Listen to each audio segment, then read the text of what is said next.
Let's talk about Peacemaker Season 2, Episode 1, because wow, James Gunn wasted no time throwing us straight into an emotional roller coaster. The premiere isn't just about explosions, jokes, or helmets that play random hair metal songs. It's about Chris Smith facing his deepest wound, his father. And even though Chris literally killed Auggie in Season 1, that ghost hasn't left him. If anything, it's grown bigger. Welcome back to your nerdy show. I'm your host, Spoiler Master. So, what exactly happened in the ending of Episode 1? Why did Chris kill his parallel self? What does this new reality mean for him? And how does it all connect to the wider DCU? Let's break it down step by step. Racist. And if your dad's a racist and you work with him... I don't work with him.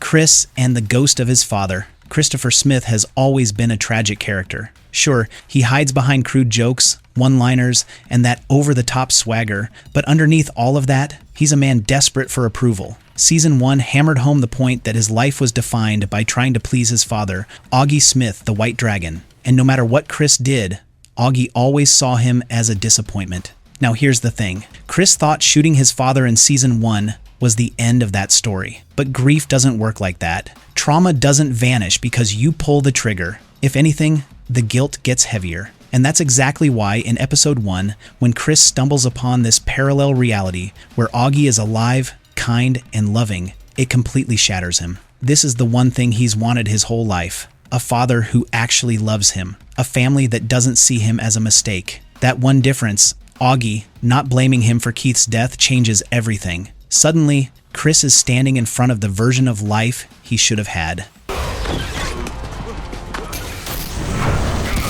The perfect world that isn't so perfect. But here's where the twist comes in. This reality already has a Chris. And let's be real, Chris 2 is nothing like our Chris. He's pampered, entitled, more narcissistic, and kind of a brat. This guy grew up with love and never had to work for it. He doesn't carry the same scars, the same struggles, or the same emotional baggage. And that's what makes him almost unrecognizable. He's not broken, but he's also not empathetic. He doesn't know pain the way our Chris does, and it makes him shallow. We also get that gut punch moment when Chris 1 sees the photograph of Chris 2 and Harcourt together. Even though Keith 2 points out that they'd broken up, that image is enough to stab Chris 1 inch the heart. He's always longed for a deeper connection with Harcourt, but in his reality, things never quite worked out. Meanwhile, this spoiled version of himself already had what he wanted. It's envy, heartbreak, and resentment rolled into one. And for Chris 1, it's proof that the grass really does look greener on the other side.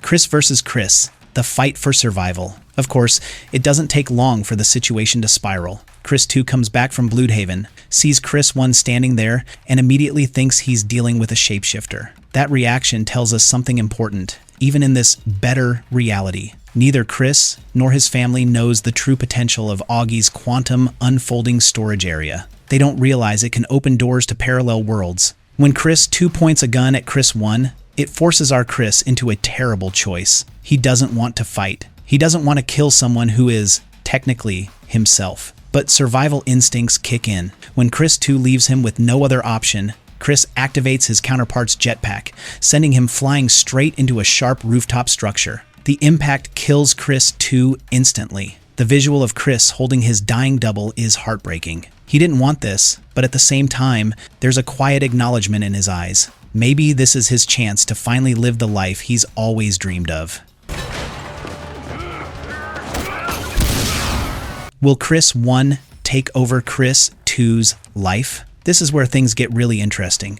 Chris 1 could just walk away. He could return to his world, keep his messed up friendships, his complicated team dynamics, and his unresolved trauma. But after tasting what this reality offers loving parents, a brother who's alive, a chance at romance with Harcourt, why would he? It's clear from the ending that Chris 1 is tempted to step into Chris 2's shoes. And let's be honest, he'll find plenty of excuses to justify it. It was self-defense. Chris 2 was going to kill him anyway. No one has to know the truth. And hey, doesn't he deserve happiness after everything he's been through? But of course, it won't be that easy. Auggie 2 and Keith 2 are going to notice pretty quickly that their Chris is acting strangely. They may even suspect that the shapeshifter theory is true. And if they ever realize the truth, that their son and brother has been replaced by an alternate version, the fallout will be brutal.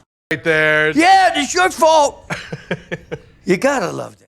The illusion of perfection. The big theme here is that all that glitters isn't gold. Chris 1 is dazzled by the surface-level perfection of this new reality, but he doesn't know the details. Living someone else's life isn't the same as watching it from the outside. Sure, Auggie 2 isn't a tyrant, but that doesn't mean he's flawless. Keith 2 may be alive, but we don't know what baggage he carries. And Chris 2 might have had Harcourt, but relationships are always messy. The real lesson is going to be that no life is perfect. Every world, every reality comes with its own cracks. Chris is going to learn the hard way that you can't run from pain by stealing someone else's story. Sooner or later, it catches up to you. Yeah, so was I. Well, maybe you don't remember much either. I remember most of it.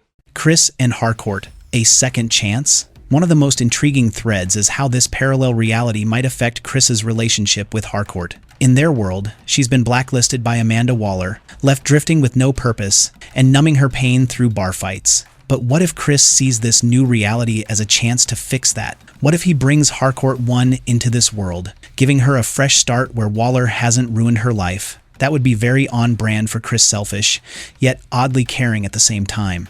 He wants Harcourt, but he also genuinely wants her to be happy. Of course, this would only complicate things further. Imagine Harcourt 1 coming face to face with Harcourt 2, or realizing she's been dragged into a stolen life. It could either push her and Chris closer together, or drive a permanent wedge between them. Dr. Overconomos, I do not trust him with this. Yes, sir. And let's move this case to Argus Priority 1. Rick Flag Sr., the Shadow of Vengeance. And then there's Rick Flag Sr. If there's one person who's not going to let Chris have peace, it's him. We all remember what happened in the Suicide Squad. Chris killed Rick Flag Jr., and while Rick Sr. couldn't do anything back then, times have changed. Now that Amanda Waller is out of the picture, Rick Sr. has risen to power as director of Argus. He has the authority, the resources, and the motivation to make Chris's life hell. He's been waiting for an excuse, and the quantum storage incident gives him the perfect one. Rick's obsession with avenging his son guarantees a showdown between him and Peacemaker by the end of this season, and honestly, it feels inevitable that one of them won't make it out alive. Last thing we need is another dimensional rift, tearing up this planet.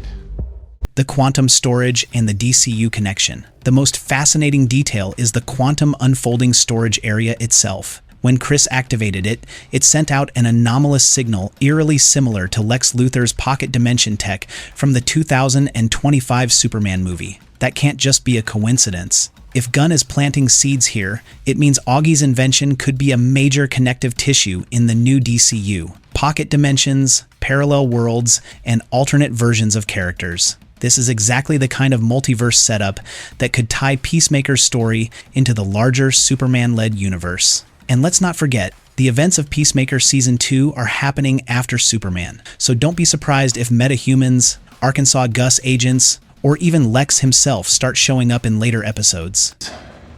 Just now you were all talking about your butts and Chris's choice, hero or pretender. So where does all this leave us? Chris has killed his double, stepped into a perfect world, and convinced himself that maybe, just maybe, this is where he belongs. But the truth is, he's living a lie. He's pretending to be someone else, and deep down, he knows it. By the end of this season, Chris is going to have to choose. Does he keep playing the role of Auggie's perfect son in this reality? Or does he return to his original world, messy as it is, and embrace the family he's already built with Task Force X? The irony, of course, is that the broken version of Chris, the one who lost his brother, suffered under his father, and killed his best friend, that's the version who's actually a hero. That's the man who fought aliens, risked everything, and learned to care about others. Chris, too, may have had the life Chris wanted, but he didn't have the soul Chris earned. And that's what makes our Chris the real Peacemaker. Nice to meet you. Guy, great to see you again. Our nerdy thoughts. Episode 1 sets up a powerful story about identity, grief, envy, and choice. Chris is standing at the crossroads of two lives, the one he's always wanted and the one he's already lived. And no matter which path he takes, the consequences are going to be massive, not just for him, but potentially for the DCU as a whole. And honestly, that's what makes Peacemaker so much fun. It's hilarious, it's gory, but at its core, it's about a broken man trying to figure out who he is. And now, with two realities colliding, that question has never been bigger. So, what do you think? Will Chris stick it out in this parallel world? Will Harcourt join him? And is Rick Flag Sr. destined to take him down? Drop your theories, because we're in for one wild ride this season.